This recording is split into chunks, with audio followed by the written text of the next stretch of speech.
Good morning, Lee from Source Sounds. Here we have a 2012 Kia Picanto where we've just installed the KENWOOD DMX8020DABS.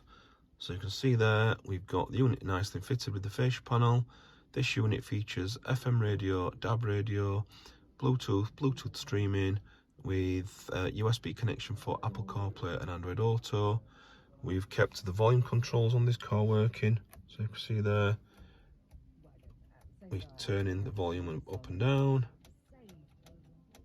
Also we've got the source control, which goes through the FM, the DAB and USBs, etc. And on this vehicle we've managed to retain the factory USB position, so we've got that socket there, and from that we can then plug a Apple phone in for CarPlay or an Android device to give us Android Auto.